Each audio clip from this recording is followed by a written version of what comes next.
जो प्रकार जनसमर्थन, जो प्रकार सहयोग, जो प्रकार आशीर्वाद, जो प्रकार आग्रह, उत्साह और ऊर्जा धन्यवाद देवाई मो पाखे शब्द और क्षमतार अभाव रही। मु अकुंठ चित्तर कृतज्ञतार सहित समस्त को धन्यवाद ज्ञापन कर हृदय सहित एभली भल पाइबा, एभली स्नेह, एभली सदिच्छा, शुभेच्छा ये मो पाई विरल, अविस्मरणीय। ता सहित ये एक आह्वान सृष्टि करुछि, जो आह्वान धामनगर को एक विकसित धामनगर में परिणत करने पाई गत 15 मास कार्यकाल प्रयास कार्यकाल थिला।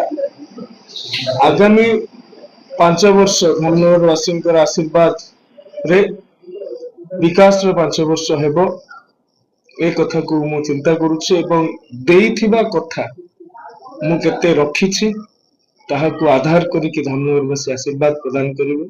आमे बन्या नियंत्रण कथा कहिथिलु, आमे युवक मान को रोजगार दवा कथा कहिथिलु, आमे कहिथिलु धामनगर रे मोदी ग्यारंटी रे जो प्रकार 60 घर ठू आरंभ करी स्मशान घाट पर्यंत सबु कथा उपलब्ध हेउछि ताहाकु लोकों पाखरे पहुंचाइबा पई हमर प्रयास करबा कथा कहिथिलु। विगत 15 मास भीतर आमे करिछु।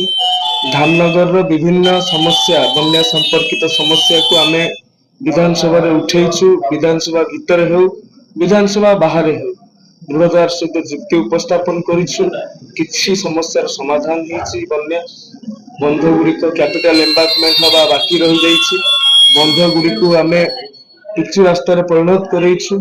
एस्केप गुड़िक पोतिबा बाकी रही जाइछि। एथर निर्वाचन में लोक पाखक आमे जाउछु, कहूछु सरकार चाहंतु बा न चाहंतु, सरकार अनुमति दियंतु बा न दियंतु, कारण सरकार तो अनुमति देई नांती, लिखित आकार दे दिसंती गोटे भी एस्केप इंच भी उच्चता वृद्धि करा जाई परिबो ना। विधानसभा प्रश्न रे मोर उत्तर देइछंती।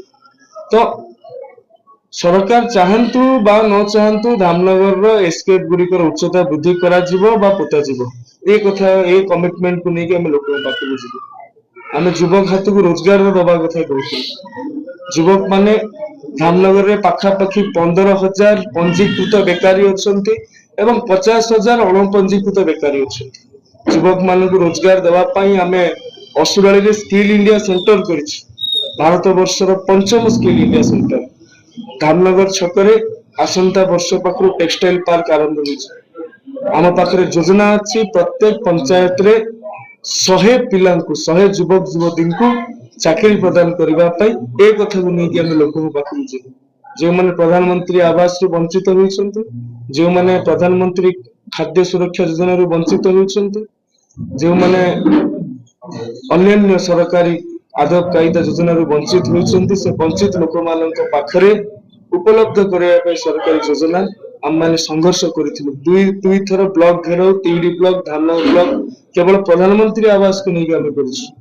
तेनु आगामी दिन रे ये 15 मास प्रयास रो 15 मास थिला। आगामी 5 वर्ष विकास रो कार्यकाल हेबो बोली, विकास रो 5 वर्ष हेबो बोली आज नामांकन पत्र दाखल करिबाटा जदि एटा निर्वाचन गत प्रक्रिया, तथापि मु कहिबी मु पुनः नामांकन पत्र नुहे धामनगरवासी पाखरे सेवक पद पर आवेदन करिछि। धामनगरवासी मते पूर्व थर ठारू एथर आहुरी अधिक आशीर्वाद करिवे बोली जना मोर आशा जो माने आमे सामाजिक सम्मेलन विगत दिन रे करथिले सुरक्षित पई धामनगरवासी को मन भीतर गोटे स्वतंत्र स्थान रहिछि।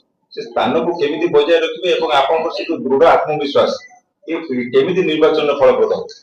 देखो आत्मविश्वास सेते बेले आसे जेते बेले आपण साधारण लोकन को समस्या सहित निजी को जड़ित करी रखंती। मु नवेम्बर 9 तारिख 2022 मसे शपथ नबा दिन ठारू विधानसभा रे मुंडिया मारी मु शपथ नेइथिलु। सेबे ठारू आज पर्यंत मु दिने भी छुट्टी नै नै, मु दिने भी गुआडे परिवार वर्किंग लोकन सहित बुलिवा को जाई नै बा मु घरे बसे नै। प्रत्येक मुहूर्त मु धामनगर को मोर परिवार कहिथिलु।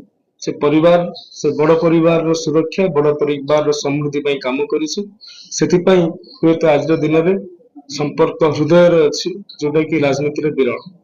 गणतंत्र रो महान पर्व निर्वाचन, ए निर्वाचन परिप्रेक्षी रे आपन को अंचलवासी मान को पई कोन आह्वान रखि? अंचलवासी पई आह्वान रखिबी धामनगर रे जो व्यक्ति ବନ୍ୟା ସମସ୍ୟା ଦୂର କରିବା କଥା କହୁଛନ୍ତି, ଏସ୍କେଟ୍ ଗୁଡ଼ିକୁ ପୋତିବା କଥା କହୁଛନ୍ତି, ଯୁବକ ମାନଙ୍କୁ ଚାକିରି ଦବା କଥା କହୁଛନ୍ତି ଏବଂ ସାଧାରଣ ଲୋକଙ୍କ ପାଖରେ ମୌଳିକ ସୁବିଧା ଉପଲବ୍ଧ କରିବା କଥା କୁହନ୍ତି। ଯୋଗ୍ୟତା ଆଧାରରେ ଭୋଟ ଦେବା ପାଇଁ ମୁଁ ଧାମନଗରବାସୀଙ୍କୁ ଅନୁରୋଧ କରିବି ଏବଂ ଏହା କେବଳ ପଦ୍ମ ଫୁଲରେ, ଦୁଇଟି ପଦ୍ମ ଫୁଲରେ, କେନ୍ଦ୍ରରେ ଭାରତୀୟ ଜନତା ପାର୍ଟିର ସରକାର ହେବ ଏବଂ ଓଡିଶାରେ ବି ଭାରତୀୟ ଜନତା ପାର୍ଟିର ସରକାର ହେଉଛି। ପ୍ରଧାନମନ୍ତ୍ରୀଙ୍କର ମନ୍ତବ୍ୟ, ପ୍ରଧାନମନ୍ତ୍ରୀଙ୍କର ମତାମତକୁ ଆପଣ ଲକ୍ଷ୍ୟ କଲେ ଏ କଥା ଦୂରୀଭୂତ ଭାବରେ ଆପଣ ଅନୁଭବ କରିପାରିବେ। ଧନ୍ୟବାଦ।